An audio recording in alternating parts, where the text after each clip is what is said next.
कि online classes के इस दौर में हर कोई गुरु बन रहा है। सबको गुरु मत बनाइए। मैं इन दो पंक्तियों के साथ अपनी वाणी को विराम दूंगा। एक गुरु से ज्ञान मिले, दो से मिले केवल वाणी। एक गुरु से ज्ञान मिले, दो से मिले केवल वाणी। सबको गुरु अगर बना बैठोगे तो विद्या नहीं।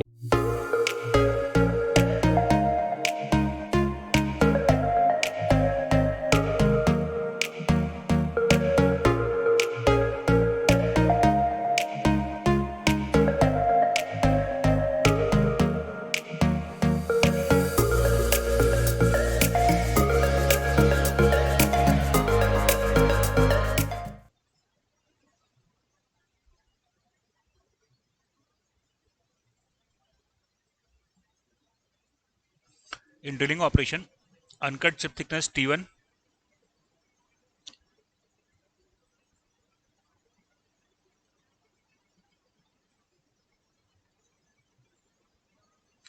T1 equals to F by 2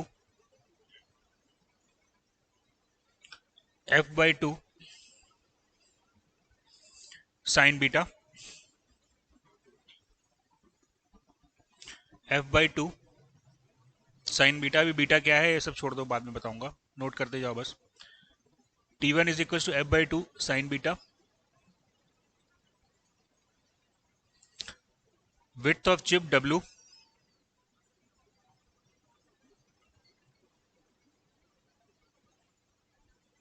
width of chip W is equals to D by 2 sin beta,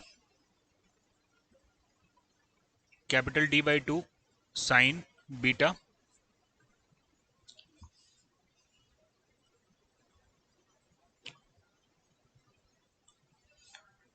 area of the shear plane,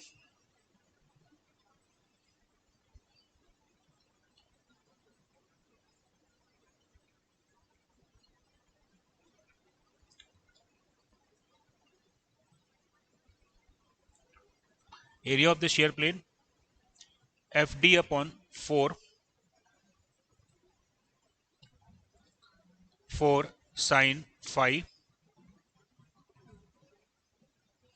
where phi is shear angle,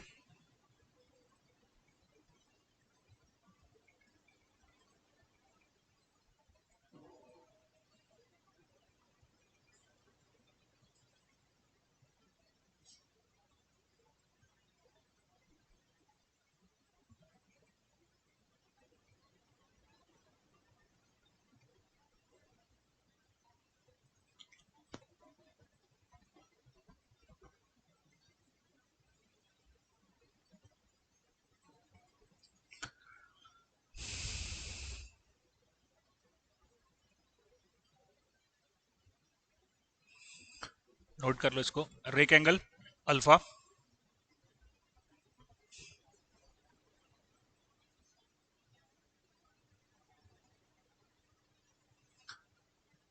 equals to 10 inverse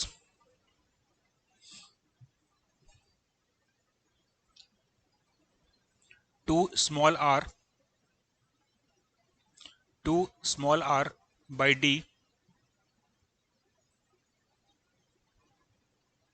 by D tensile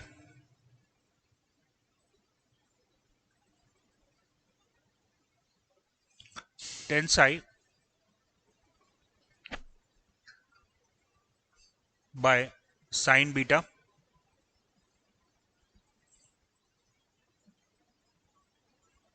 note कर लिया। What is F, feed rate in mm पर revolution.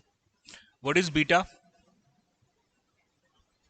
देखो ये आपका half point angle क्या होता है, ये आपका ड्रिल बिट है, मूव नहीं कर रहा क्या, ये आपका ड्रिल बिट है, करेक्ट है। तो ये एंगल जो है वो 2 बीटा है, तो बीटा जो होगा that is half point angle, clear. Beta is half point angle. What is D, D is the diameter of the drill, alpha normal और orthogonal rake angle, psi helix angle, and small r is the distance from the axis of rotation. ये जो है वो आपको small are को represent कर रहा है. This is small are.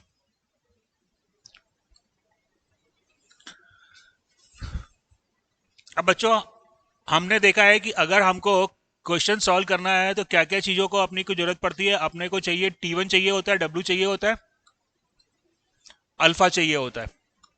Correct है. यहां पे अल्फा कितना है?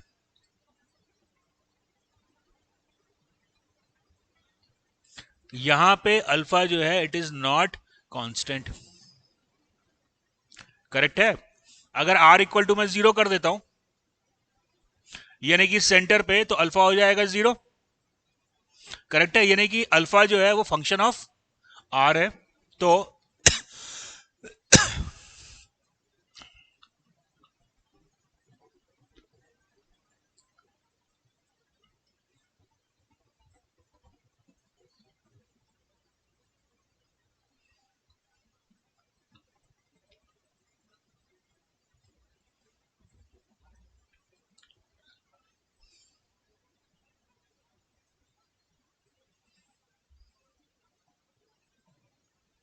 देखो, when I put r equal to 0 तो अल्फा जो होगा वो मिनिमम होगा, दैट इज इक्वल टू 0. अगर मैं r की जगह कैपिटल R पुट कर देता हूं तो मेरे को मिलेगा alpha maximum. Is that clear? और जब मैं r की जगह r/2 पुट करूंगा तो मेरे को मिलेगा अल्फा एवरेज. करेक्ट है. तो अब सवाल ये उठता है कि क्वेश्चन सॉल्व करने के लिए मेरे को अल्फा की फिक्स वैल्यू चाहिए, तो वो फिक्स वैल्यू क्या होगी? नोट कर लो इसको.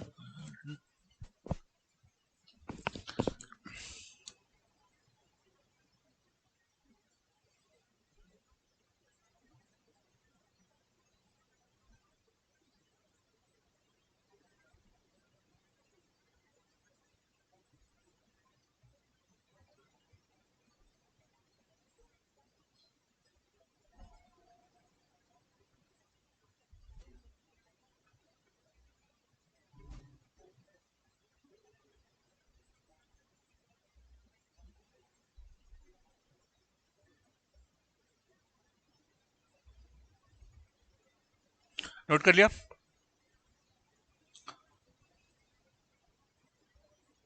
दोस्तों तो प्रॉब्लम सॉल्व करने के लिए हम अल्फा की क्या वैल्यू लेंगे?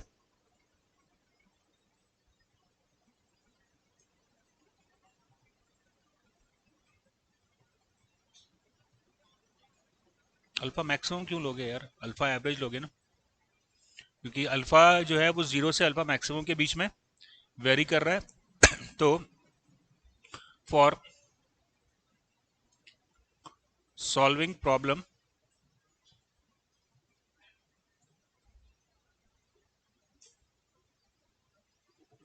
Alpha is equals to alpha average लेके अपन क्वेश्चन को सॉल्व करेंगे.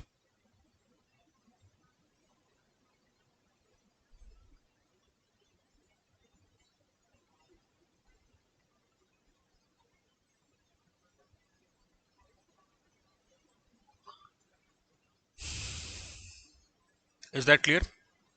तो इस रिलेशन को यूज करके हम अल्फा कैलकुलेट कर सकते हैं ड्रिलिंग के लिए. T1 और W के रिलेशन में निकाल चुका हूं. इतनी चीजें निकलने के बाद क्वेश्चन अपन सॉल्व जैसे पहले करते थे मर्चेंट सर्कल को यूज करके क्वेश्चन को सॉल्व कर सकते हैं. चलिए राइट डाउन मिलिंग.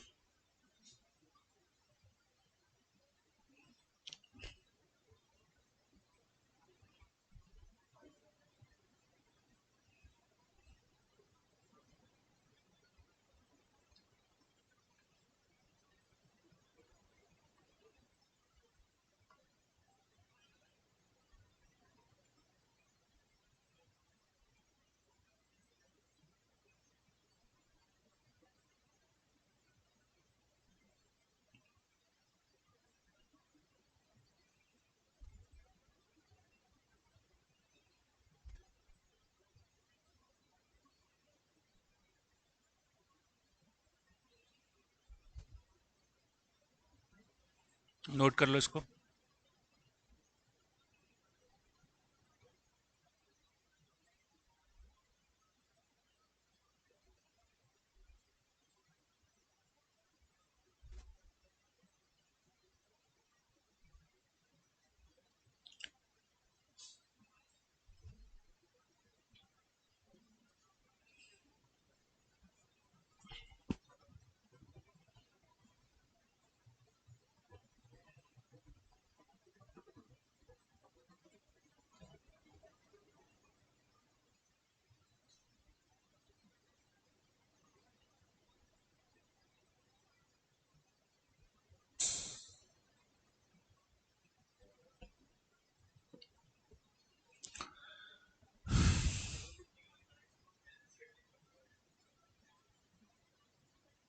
क्या बोल रहे हो? T1 मैक्स में 2f upon N Z, T1 max equal to 2f upon N Z root over small d divided by capital D,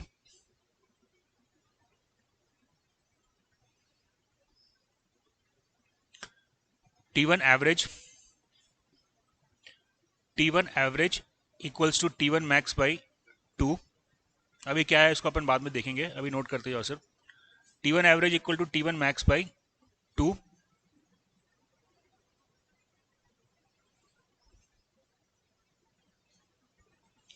F is feed in mm per minute,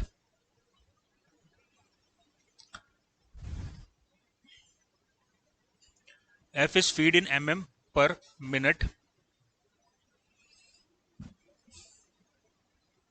capital N is RPM,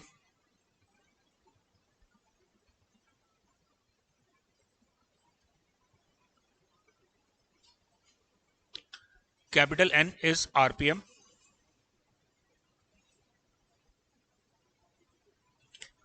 Z number of teeth,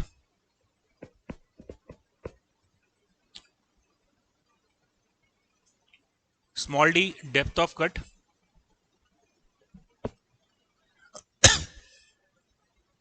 capital D diameter of the cutter।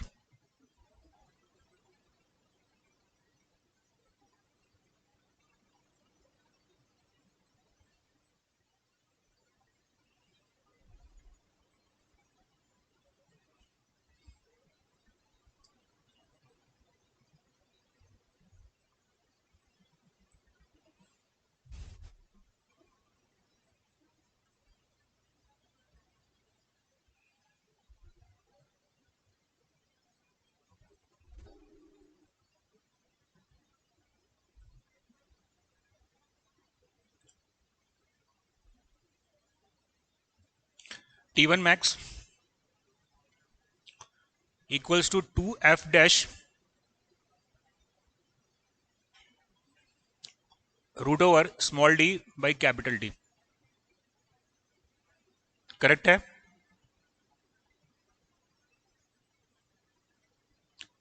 Note कर लिया इसको? अभी जरा इधर आओ, यहां पे आपने T1 मैक्स लिखा था 2f upon N Z root over d by D, और यहां पे आपने लिखा है 2f dash root over d by D. What does it mean? यहां पे जो आपने f लिया है इस फॉर्मूले में वो है mm पर मिनट में, यानी कि आपका टूल जो है, मेरी बात समझ रहे हो, जो आपका मिलिंग कटर है वो 1 मिनट में कितना mm मूव किया, करेक्ट है। लेकिन यहां पे आप क्या ले रहे हो? फीड रेट को।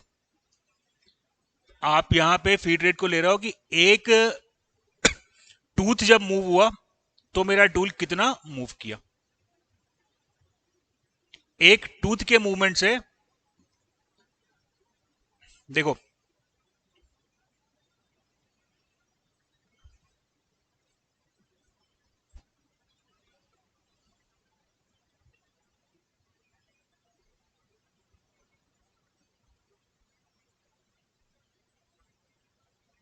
राइट, यहां पे जो आपने एफ डैश लिया है वो mm पर टूथ है, और यहां पे जो f है वो आपका है mm पर मिनट।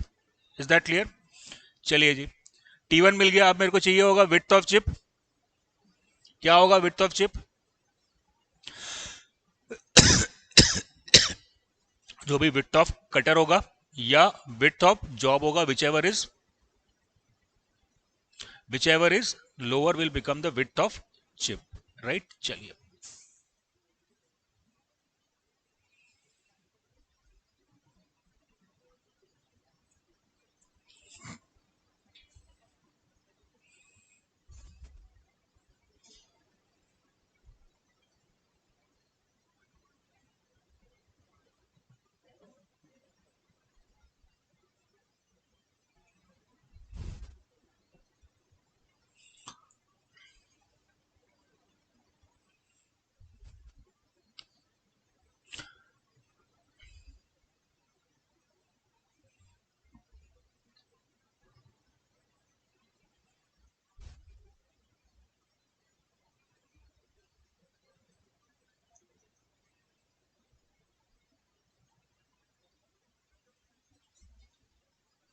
देखो ये पॉइंट वन जो है वो पॉइंट है जब मेरा मिलिंग कटर चिप के कांटेक्ट पे आ रहा है, करेक्ट है। अब जब ये चिप के कांटेक्ट पे आएगा तो क्या होगा, ये चिप को फॉर्म करेगा, राइट। यानी कि एट द कांटेक्ट जो चिप थिकनेस मेरे को मिलेगी वो क्या होगी, हाँ, at the first contact zero होगा। जैसे जैसे ये मूव करेगा आपका चिप थिकनेस बढ़ेगा, यहां पे जाके आपको मिलेगा टी मैक्स, करेक्ट है। तो यहां पे भी जब आप क्वेश्चन सॉल्व करोगे तो थिकनेस जो है वो वेरी कर रही है, तो क्वेश्चन सॉल्व करने के लिए, फॉर सॉल्विंग प्रॉब्लम,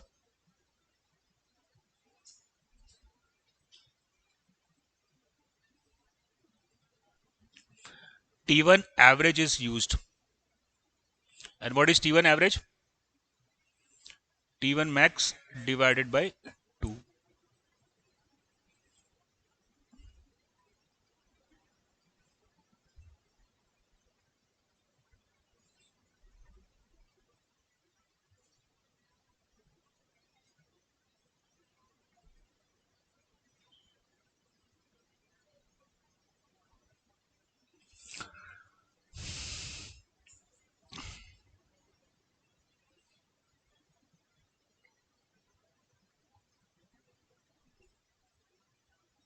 ये एंगल आपको मिल रहा है बीटा, बीटा को हम बोलते हैं एंगल ऑफ बाइट,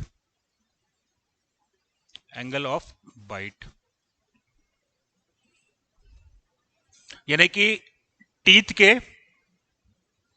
चिप के कांटेक्ट में आने से डिसएंगेज होने तक जितना एंगल मिलिंग कटर ने घूमा वो एंगल कहलाएगा बीटा,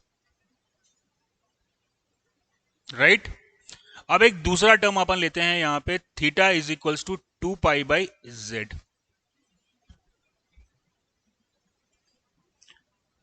बीटा क्या है, एंगल ऑफ बाइट है क्या, बेसिकली टीथ के चिप के कांटेक्ट में आने से डिसएंगेजमेंट तक के बीच का जो एंगल है वो है angle of contact beta, correct है। 2 pi by Z, Z is the number of teeth, तो ये मेरे को क्या मिल गया, 360 डिवाइडेड बाई जेड। ये क्या इंडिकेट कर रहा है, देखो मान लो 360 थीटा मेरे को मिल रहा है 360 बाई जेड, करेक्ट है। मैं जेड जेड मान लेता हूं 20 टीथ है, तो थीटा मेरे को क्या मिला, 18 डिग्री, अगर जेड 20 है तो। Is that clear. अभी 18 डिग्री क्या रिप्रेजेंट कर रहा है,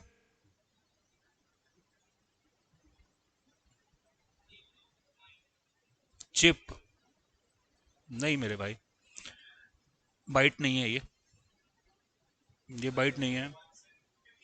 दो करस्पॉन्डिंग टीथ के बीच में कितना एंगल फॉर्म हो रहा है, दो करस्पॉन्डिंग, देखो 18 डिग्री है और नंबर ऑफ टूथ कितने हो गए, 20, right.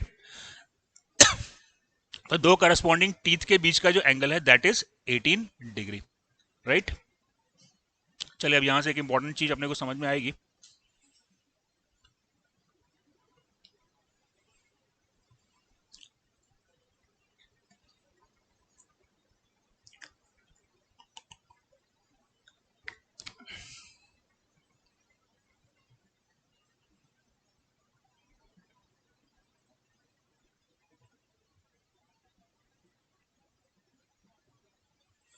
theta is angle between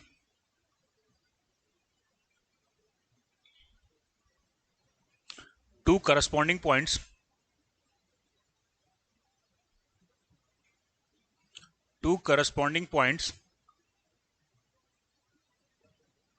of two consecutive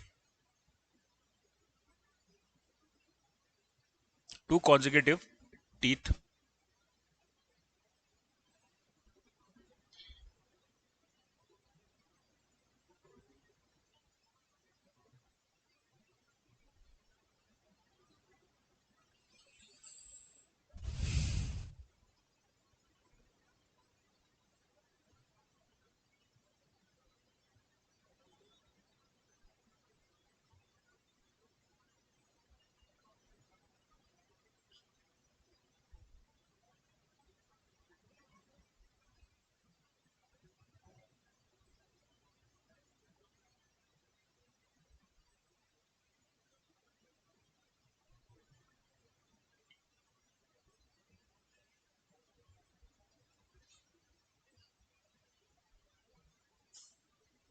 ये डायग्राम है कटिंग फोर्स और थीटा के बीच का।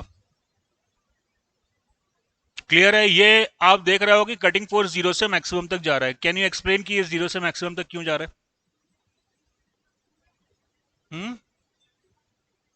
हाँ, क्योंकि हमने यहां पे देखा कि चिप थिकनेस जो है वो पहले जीरो थी और उसके बाद ये चिप थिकनेस मैक्सिमम हो गई। तो मेरा जो T1 है वो जीरो से मैक्सिमम तक गया, ये बात तो समझ में आई, लेकिन ये बीच में गैप क्यों आ गया?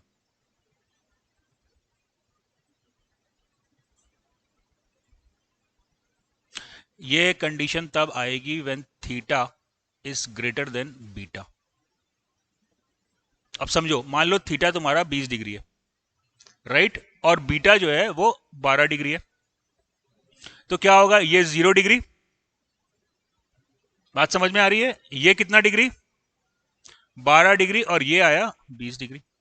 यानी कि 12 डिग्री से लेके 20 डिग्री तक कोई कटिंग ऑपरेशन नहीं हो रहा है, तो बीच में कोई कटिंग फोर्स भी नहीं आएगी। Is that clear? कैसा डायग्राम बनेगा अगर थीटा और बीटा बराबर होंगे? तो ये वाला डायग्राम बनेगा when theta is greater than,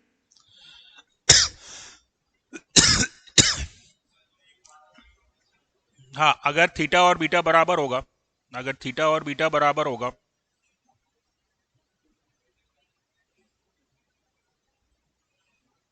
theta और बीटा बराबर होगा, तो सिंपल है, इस प्रकार से डायग्राम बनेगा जहां पे जैसे ही एक टूथ डिसंगेज होगा दूसरा टीथ जुड़ जाएगा।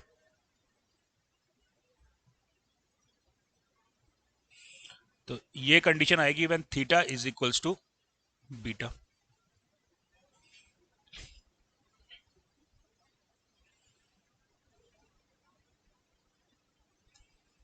क्लियर? क्या होगा यदि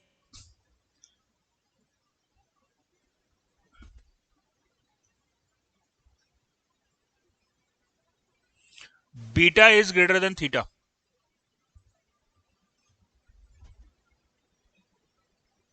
काय को फेल हो जाएगा भाई? ओवरलैप कर जाएंगे तो क्या हो गया?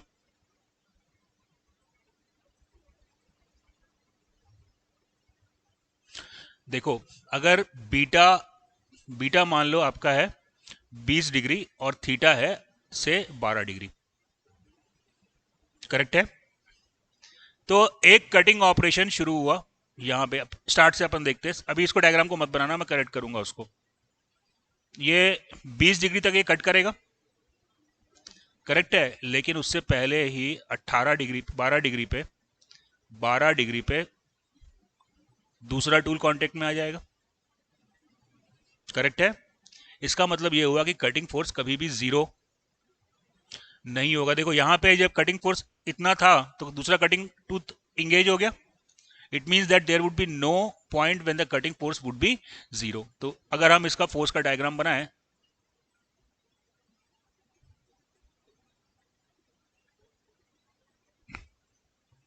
अगर इसका हम फोर्स का सही डायग्राम बनाएं,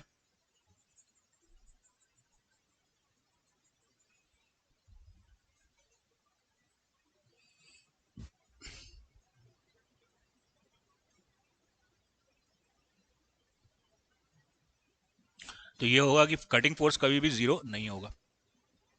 ये मैक्सिमम तक गया, राइट। अब ये ड्रॉप हुआ, लेकिन उससे पहले दूसरा टीथ जो है वो ऑलरेडी कांटेक्ट में पहले आ चुका था। तो ये आपका कटिंग फोर्स का डायग्राम बनेगा, right. This is cutting force and this is theta.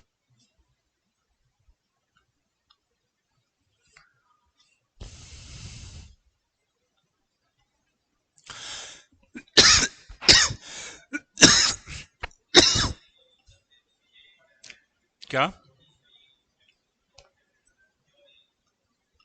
वो तो आपके डिजाइन पे डिपेंड करेगा भाई। आपका फीड रेट क्या है, बीटा किस पे डिपेंड कर रहा है? बीटा जो है वो आपके फीड रेट पे डिपेंड करेगा, तो आपके फीड रेट के हिसाब से डिसाइड होगा कि कैसा डायग्राम बनेगा। आरपीएम के हिसाब से डिसाइड होगा, करेक्ट है, क्योंकि बीटा जो है वो एफ और एन पे डिपेंड कर रहा है। जेड तो आपने फिक्स कर लिया, एफ एन एन जो है वो वेरिएबल है जो आपके हाथ में है।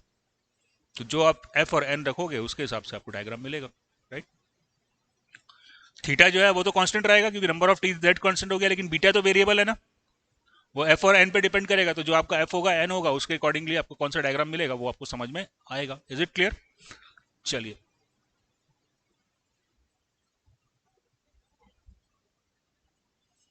ज़्यादा क्वेश्चन ड्रिलिंग विलिंग के कटिंग फोर्स पे आते नहीं है वैसे, लेकिन एक आध क्वेश्चन सॉल्व कर लेते हैं अपन। दिख नहीं रहा है मेरे को कोई भी क्वेश्चन, एक आध क्वेश्चन सॉल्व करते हैं।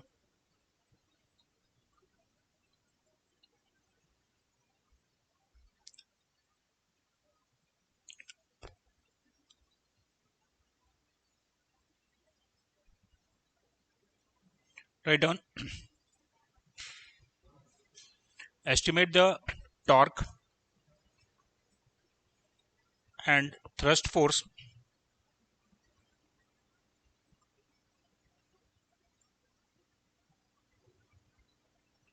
when drilling a solid block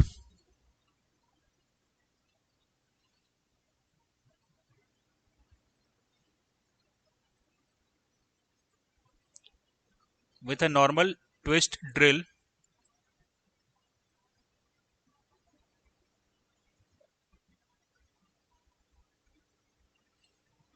given dia equal to 20 mm, dynamic shear strength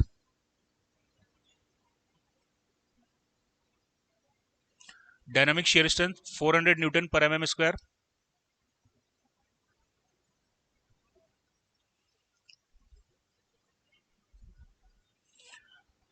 RPM 240,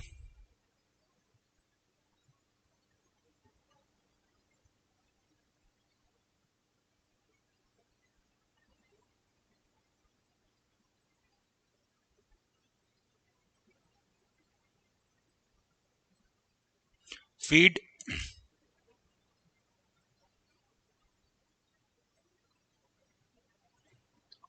0.25 mm per revolution,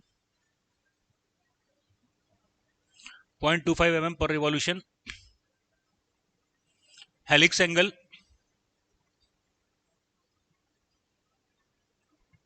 30 degree, helix angle 30 degree, point angle 118 degree,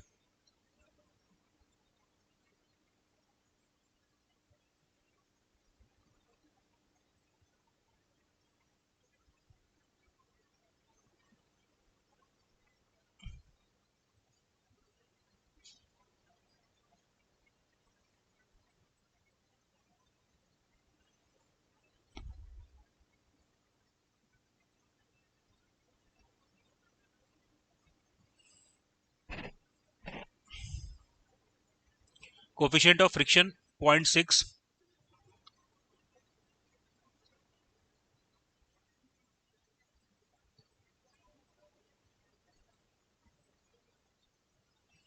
coefficient of friction 0.6, assume Lee Schaeffler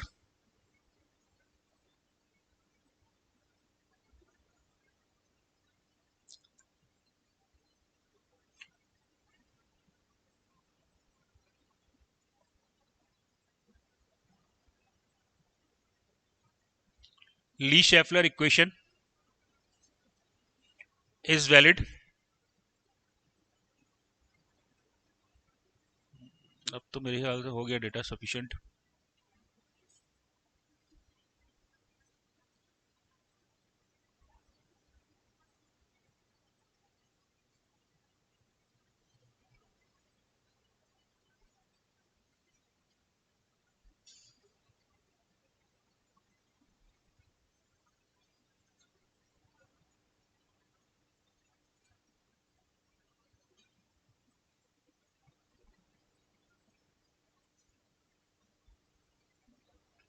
let's try to solve it.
T1 कितना आया?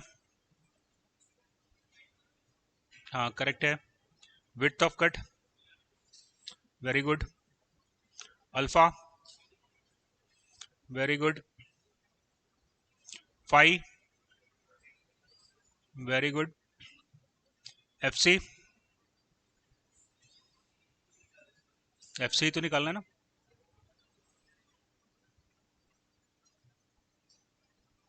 FC क्या निकालने का?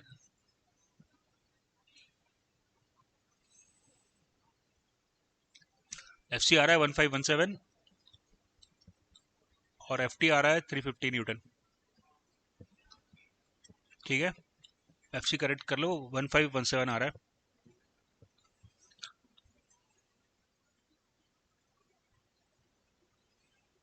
अच्छा, torque के लिए मैं इसमें बता रहा हूँ, टॉर्क का अप्रोक्सीमेट रिलेशन है एफ सी इंटू डी है, लेकिन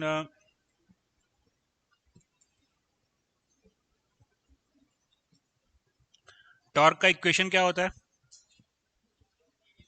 एफ सी इंटू डी, लेकिन यहाँ पे पूरा डी यूज में नहीं आता, इसलिए अपन इसको करते हैं 0.6 F C into D into 0.6, तो that is the approximate value of torque. चलिए,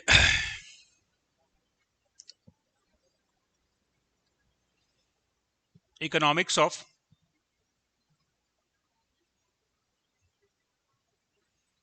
मशीनिंग। बच्चों, अगर मैं कॉस्ट ऑफ मशीनिंग या कॉस्ट ऑफ प्रोडक्शन को कम करना चाहता हूं, तो कटिंग वेलोसिटी मेरे को क्या रखनी चाहिए?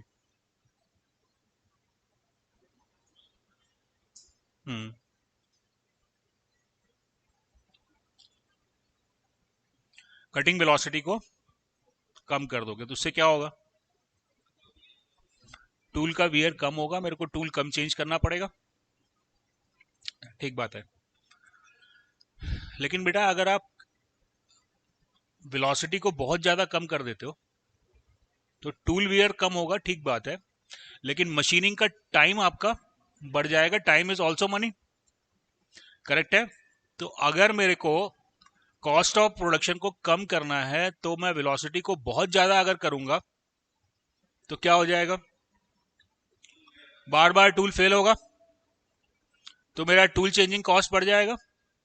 और अगर मैं वेलोसिटी को बहुत कम कर देता हूं तो मेरा मशीनिंग टाइम यानी कि मशीनिंग कॉस्ट बढ़ जाएगा। तो इसलिए मेरे को यहां पे टोटल कॉस्ट को मिनिमाइज करने के लिए वी को ऑप्टिमम रखना पड़ेगा। चलिए देखते हैं। The total cost is sum of three types of cost. First, setup cost plus machining cost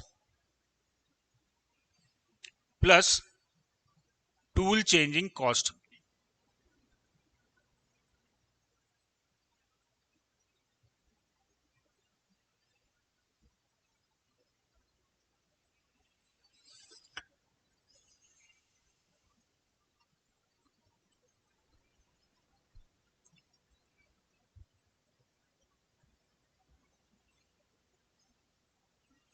अब फर्स्ट है सेटअप कॉस्ट।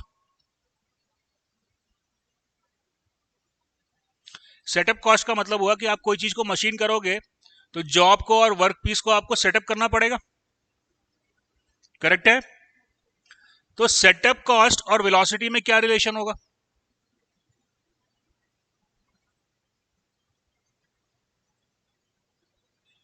कोई रिलेशन नहीं होगा। Setup cost is independent of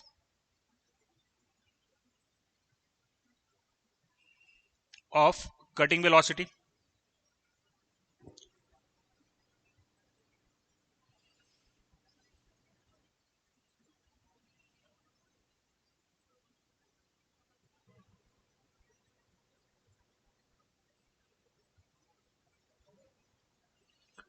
ठीक है बच्चों, दूसरा कॉस्ट क्या लिखा है आपने?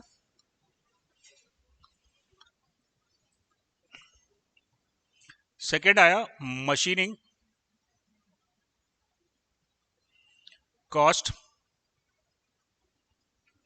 Machining cost equals to CM into time of machining. Now what should be CM?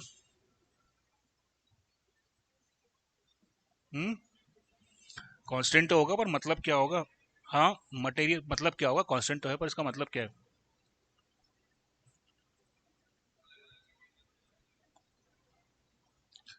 Cost of machining per unit time.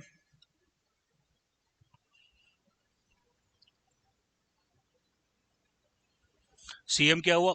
मान लो 50 रुपए पर घंटे। तो अगर आपने 1 घंटे मशीनिंग करी तो 50 रुपए का मशीनिंग कॉस्ट आ गया। अगर आपने 2 घंटे मशीनिंग करी तो 100 रुपए का मशीनिंग कॉस्ट आ गया, करेक्ट है? अब क्या CM कटिंग वेलोसिटी पे डिपेंड करेगा?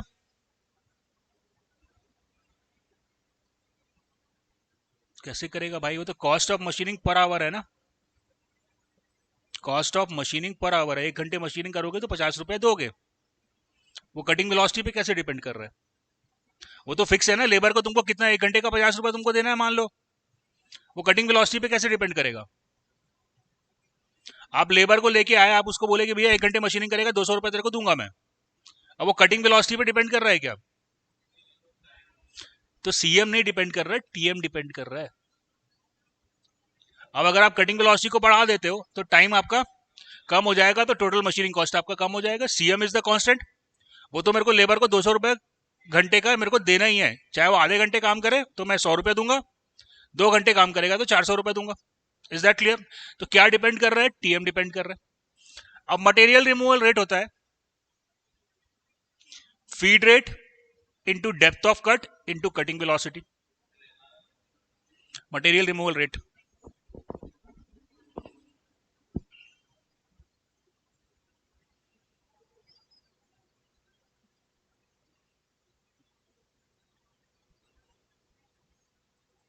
What is material removal rate?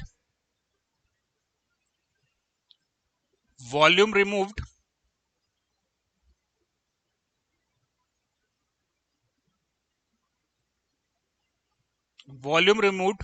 per unit time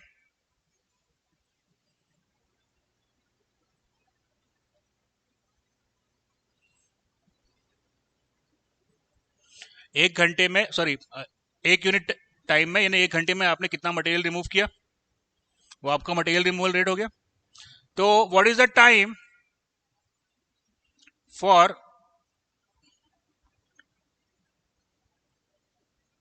1 unit volume removal?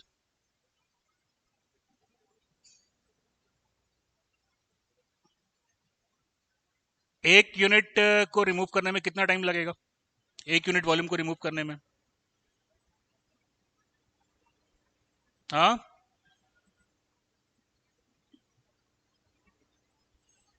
अरे मेरे भाई MRR है वॉल्यूम पर यूनिट टाइम, और यहां पे आपको निकालना है टाइम पर यूनिट वॉल्यूम। तो क्या हो जाएगा, 1/MRR। एक यूनिट वॉल्यूम को रिमूव करने का टाइम क्या हुआ, 1/MRR। So that is 1/FDV।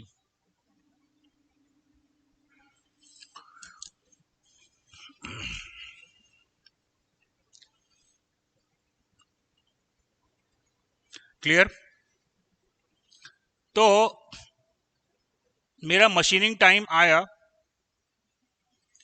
TM आया 1/FDV। करेक्ट? अब बेसिकली F क्या है, D है डेप्थ ऑफ कट, V है वॉल्यूम। तो मैं निकालना क्या चाह रहा हूं, ऑप्टिम V क्या है,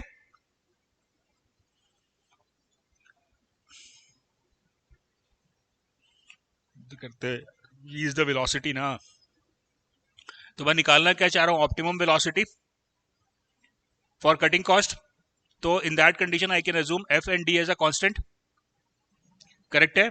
तो मैं यहां पे लिख लेता हूं TM equals to K upon V, where K is 1/FD।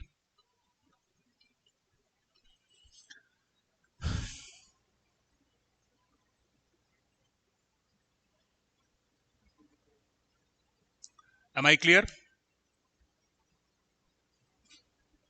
आ रही है बात समझ में? तो मेरा मशीनिंग कॉस्ट कितना आ गया, मशीनिंग कॉस्ट आया मेरा CM into machining time, that is K upon V। तो अगर आप कटिंग वेलोसिटी बढ़ा रहे हो तो आपका मशीनिंग कॉस्ट कम होगा। मशीनिंग कॉस्ट जो है वो इनवर्सली प्रोपोर्शनल आ गया, वेलोसिटी की higher velocity lower the machining cost. तो यहां से मेरे को लगता है कि मेरे को वेलोसिटी बढ़ा देनी चाहिए, यस नो? यहां से लगता है कि मेरे को वेलोसिटी बढ़ा देनी चाहिए, लेकिन एक और कॉस्ट इन्वॉल्व है। कौन सी कॉस्ट बची है, tool changing cost.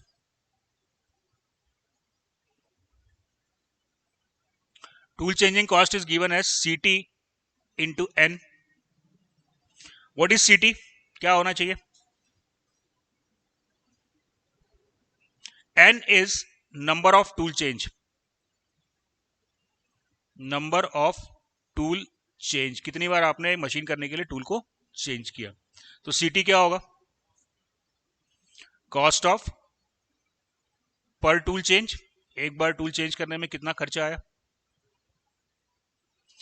Now CT depends on velocity.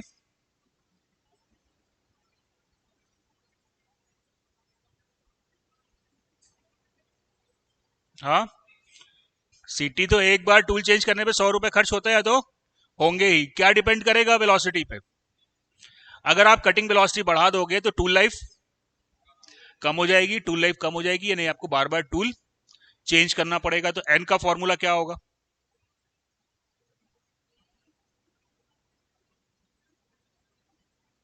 Number of tool change, क्या आएगा फॉर्मूला इसका,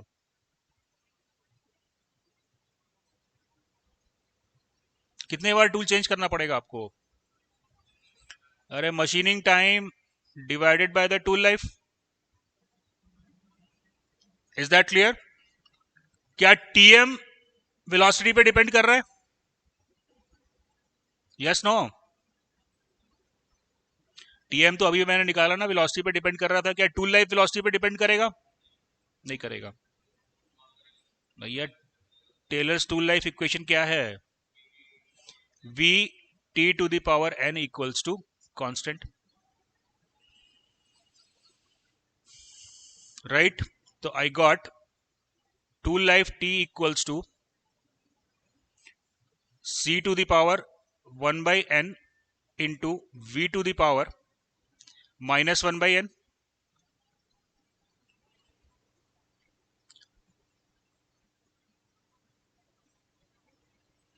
Is that clear? Yes, no? तो नंबर ऑफ टूल चेंज क्या आ गया? Tm upon tool life, right? What is Tm? K by V, correct है.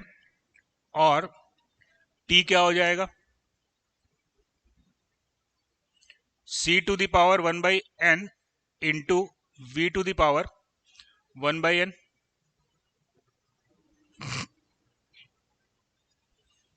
Right?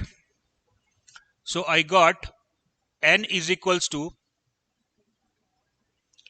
K divided by C to the power 1 by n into V to the power 1 by n minus 1. So that is 1 minus n divided by n.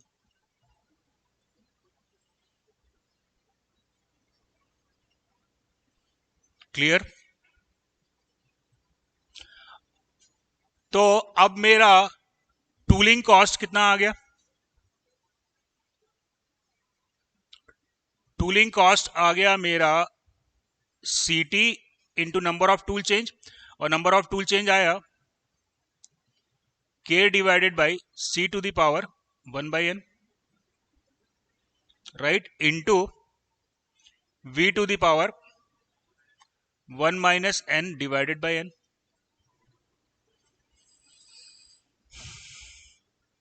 ठीक है बच्चों? अब V बढ़ाने से tooling cost per क्या असर पड़ेगा?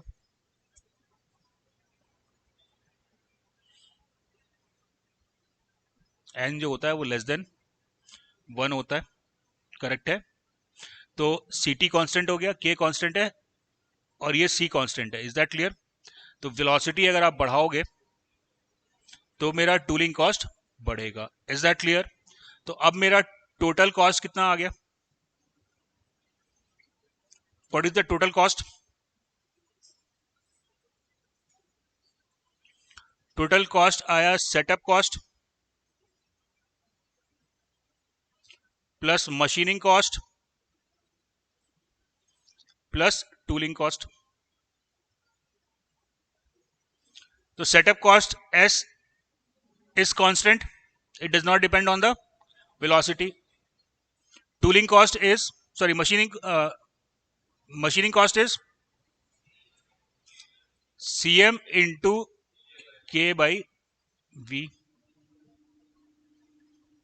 right, plus tooling cost is CT divided by C to the power 1 by n into K into V to the power 1 minus n upon n. तो क्या बन गया कॉस्ट? टोटल कॉस्ट क्या बन गया? टोटल कॉस्ट जो है अब मेरा बन गया फंक्शन ऑफ वेलोसिटी ओनली. तो व्हाट नेक्स्ट?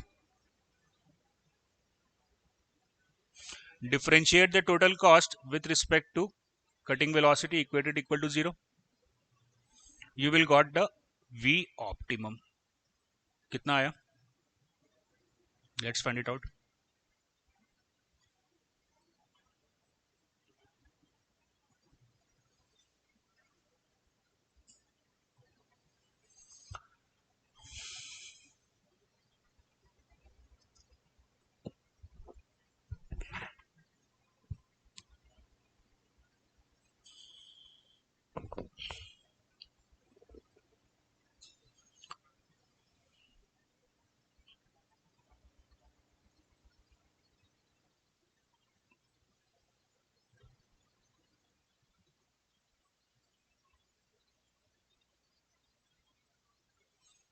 निकालिए.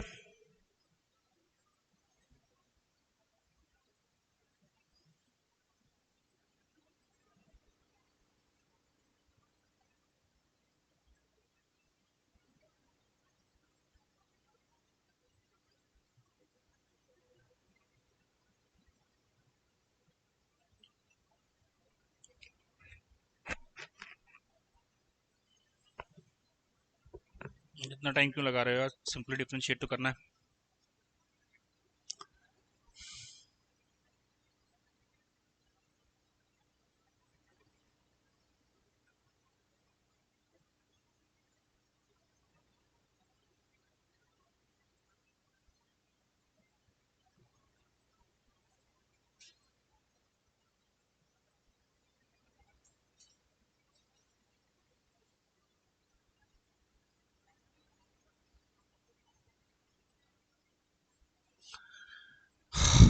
निकला, चलिए, that is coming out to B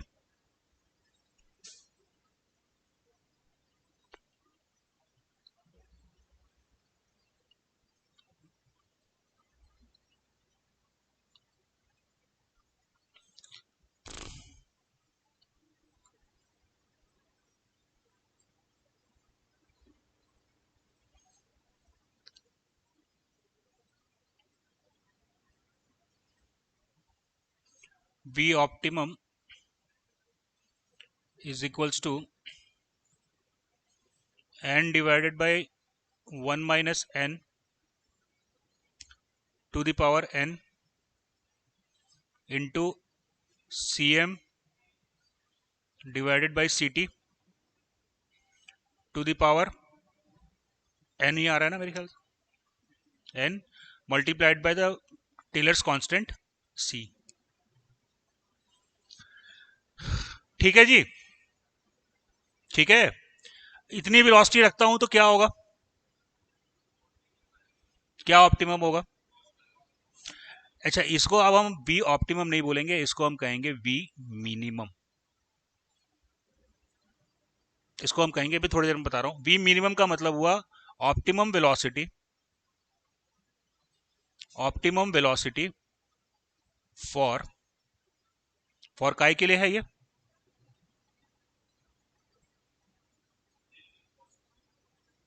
tool changing cost, optimum velocity for minimum, minimum cost. So what is V minimum? V minimum is the optimum velocity, लेकिन इसको मैं optimum velocity नहीं कह रहा हूं, इसको मैं कह रहा हूं V मिनिमम। ठीक है, क्यों कह रहा हूं इसको V मिनिमम, अभी आता हूं उस पर। अब अगेन सेम एग्जांपल, ससुर जी का पैसा है, फास्ट डिलीवरी करनी है, पैसे का टेंशन नहीं है, कटिंग वेलोसिटी क्या होनी चाहिए? बस तू डुबाएगा भाई, तू पक्का ही डुबाएगा, तू पक्का ही डुबाएगा। चलो देखो, हाई रहेगा तो क्या होगा। अब आप निकालो टोटल, हेडिंग दे देते हैं, optimum velocity, optimum velocity for maximum production. Maximum production के लिए चाहिए, मतलब मेरे को टोटल टाइम को कम करना पड़ेगा, प्रोडक्शन को मेरे को मैक्सिमाइज करना है, तो यानी कि प्रोडक्शन टाइम को मेरे को कम करना है ना। तो टोटल जो टाइम आया, टोटल टाइम जो आया वो आया sum of setup time, sum of setup time plus machining time plus tool changing time. Clear? अब तूने क्या बोला कि तू वेलोसिटी बढ़ाएगा तो प्रोडक्शन तेरा बढ़ जाएगा, वेलोसिटी बढ़ाएगा तो तू प्रोडक्शन ये इसको कम कर देगा, ठीक मान लिया। लेकिन तू वेलोसिटी बढ़ाएगा तो टूल चेंजिंग टाइम क्या होगा? टूल चेंजिंग टाइम होगा time of one tool change multiplied by number of tool change. Is that clear? तो बेटा अगर आपने वेलोसिटी को इनफाइनाइट कर दिया तो आपका टूल लाइफ जीरो हो जाएगा, तो इन दैट कंडीशन आप खाली टूल चेंज करते रह जाओगे, प्रोडक्शन तो होगा नहीं। तो अगेन मेरे को अगर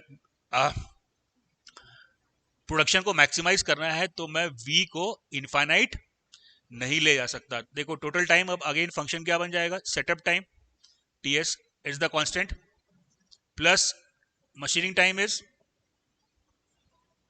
क्या आएगा, अभी तो निकाले थे यार अपन, K बाई V, करेक्ट है। और टूल चेंजिंग टाइम क्या होगा? Cost of one time of one tool change multiplied by number of tool change. तो TC is constant but N is the function of velocity.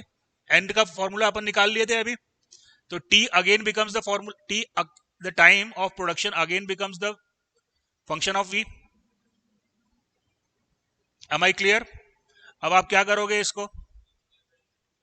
आप इसको T को differentiate करोगे with respect to V equated equal to 0। यहां से आपको मिलेगा we optimum. Correct है, ये वी ऑप्टिमम होता है।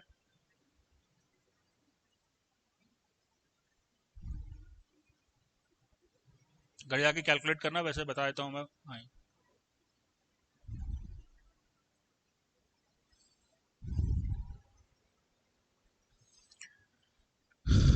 this V optimum is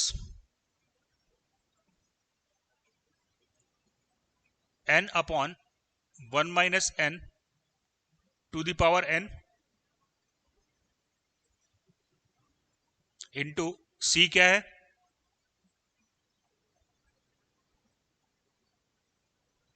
What is C?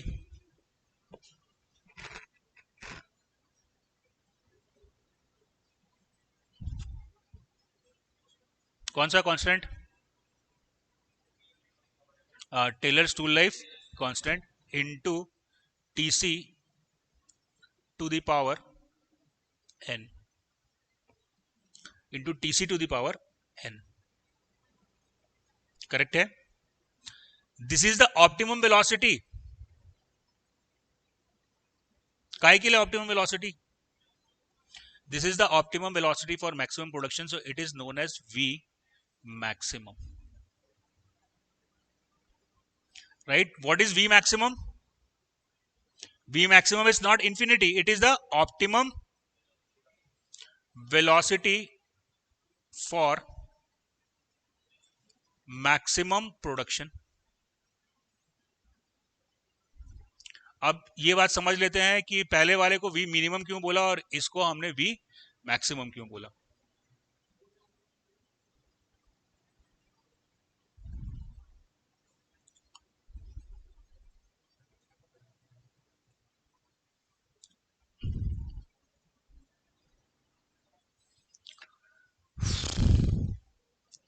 यहां पे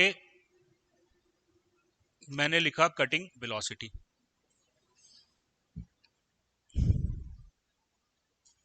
ये कर्व किस चीज का कर्व होगा?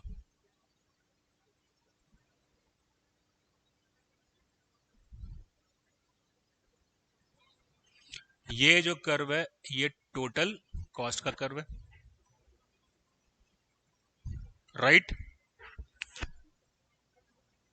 ये कर्व क्या रिप्रेजेंट करेगा? टाइम का कैसे होगा बेटा? ये टाइम का इनवर्सली प्रोपोर्शनल है, यानी कि ये रिप्रेजेंट कर रहा है प्रोडक्शन रेट को। क्लियर? अब अगर मान लो मैं वेलोसिटी v मिनिमम से कम कर देता हूं तो क्या होगा? अगर मैं वेलोसिटी v मिनिमम से कम कर देता हूं तो मेरा कॉस्ट बढ़ रहा है और ऑब्वियसली मेरा प्रोडक्शन भी कम हो रहा है। तो क्या मैं v मिनिमम से कम करना चाहूंगा? क्या मैं v मिनिमम से बढ़ाना चाहूंगा? मे बी अगर मेरे को प्रोडक्शन बढ़ाना हो तो मैं v मिनिमम से बढ़ाने के लिए जाऊंगा। क्या मैं v मिनिमम से कम करूंगा? v मिनिमम से कम क्यों नहीं करूंगा? क्योंकि खाली नुकसान होगा, कॉस्ट भी बढ़ेगा और प्रोडक्शन टाइम भी कम होगा। तो वेलोसिटी को हम v मिनिमम से कम नहीं कर सकते। Is that clear? क्या v मिनिमम से बढ़ा सकते हैं? कितना बढ़ा सकते हैं? v मैक्सिमम तक। What is v maximum? It is the velocity for optimum velocity for the maximum production. तो ये वैल्यू मेरे को मिल गया v maximum. Is that clear? तो मेरा जो ऑपरेटिंग रेंज आया वो v मिनिमम से v मैक्सिमम के बीच में होगा। v मीन से कम करने से खाली नुकसान और v मैक्सिमम से बढ़ाने से क्या होगा? v मैक्सिमम से बढ़ाने से फिर आपका प्रोडक्शन रेट कम हो जा रहा है और कॉस्ट तो आपका बढ़ ही रहा है, तो जो भी आप वेलोसिटी रखेंगे वो वी मिनिमम से वी मैक्सिमम, यानी एक ऑप्टिमम से दूसरे ऑप्टिमम के बीच में। पहला ऑप्टिमम जो है वो आपका वी मिनिमम है, जो मिनिमम कॉस्ट के लिए है। दूसरा ऑप्टिमम जो है वो आपका मैक्सिमम प्रोडक्शन के लिए है। तो जो भी आपकी ऑपरेटिंग वेलोसिटी होगी, it should lie between V minimum and V maximum. इससे कम नहीं रख सकते हम, खाली नुकसान है, इससे ज्यादा रखने पे भी सिर्फ नुकसान है। तो इन दोनों के बीच में हमारा ऑपरेटिंग वेलोसिटी होना चाहिए। Is that clear? तो अभी जो डिस्कस किया है वो क्लियर है? चलो ठीक है, फिर कल करते हैं।